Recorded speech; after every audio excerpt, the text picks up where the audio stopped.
মাঝে খালি আর কিছু ঘন্টা, রাত পোহালেই সকাল হলেই আগামীকাল কুরবানি ঈদ এবং ঈদ উপলক্ষে রিলিজ করতে চলেছে তাণ্ডব। হ্যাঁ, আজকে তাণ্ডব নিয়ে আমার বেশি কথা বলা হয়নি, কারণ কনস্ট্যান্টলি আমি চরকিতে সিনেমা দেখে যাচ্ছি। হইচয়ের বহেমিয়ান ঘোড়া কাজটা রিভিউ করলাম, চরকিতে সিনেমা দেখেই যাচ্ছি। তোমরা জানো চরকিতে বরবাদ, দাগি, জঙ্গলি, চক্কর এসেছে। এগুলো দেখার ফাঁকে আর ভিডিও করে উঠতে পারছি না, মনে হলো এই রাতে একটা ভিডিও দিই তাণ্ডব নিয়ে।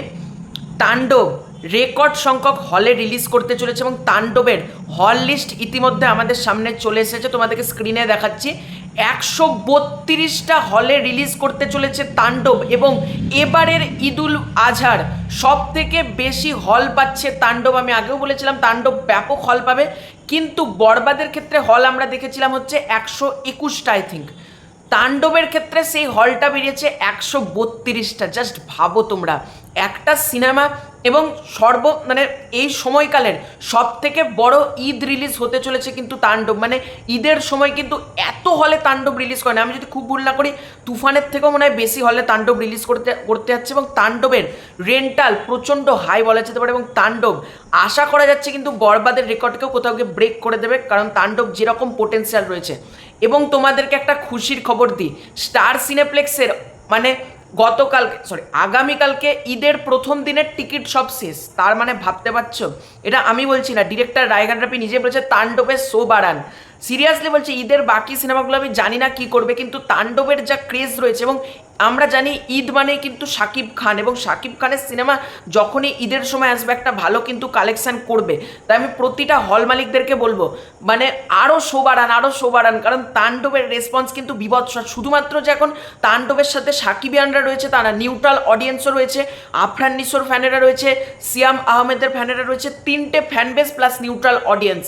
তাণ্ডব কিন্তু একটা ব্লাস্ট হতে যাচ্ছে বলা যেতে পারে। দেখা যাক তাণ্ডব কেমন কালেকশন করে।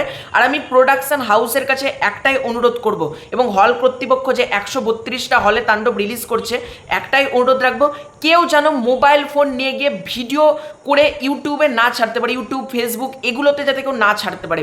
প্লিজ এই ব্যাপারে একটু সচেষ্ট হন। আর কেউ যদি ছাড়ে, সাথে সাথে কপিরাইট ইস্যুস বা অন্যান্য যে সকল ইস্যু হয় সেগুলো মারফত ভিডিওগুলো ডাউন করার চেষ্টা করুন। আমরা দেখেছি বরবাদের সময় কিন্তু মানে ক্রমাগত নানা রকম ক্লিপিংস সোশ্যাল মিডিয়ায় চলে এসেছে, সেই মানে ক্লিপিংস আর থামছে না, যে হারে ক্লিপস চলে আসছে, এবং শেষ মধ্যে তো মানে এইচডি প্রিন্ট বা হল প্রিন্ট যাইব না কেন সেটা বেরিয়ে গেল।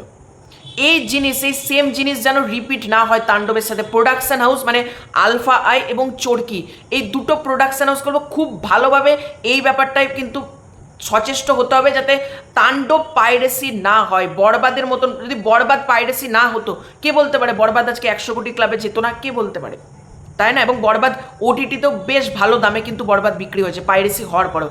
তাহলে ভাবতে পারছো বরবাদ কি হতো। আমি আশা করব তাণ্ডবের ক্ষেত্রে সেম সিনারিও যাতে না হয়, পাইরেসি না হয়, এবং সবাই তাণ্ডবে মেতে থাকো। এখন খালি একটাই আওয়াজ, তাণ্ডব তাণ্ডব তাণ্ডব। তো তোমাদের এই পুরো ব্যাপারটা নিয়ে কি মতামত কমেন্ট করে জানো। খুব শীঘ্রই আছে নতুন করে ভিডিও, ততক্ষণ বাই বাই।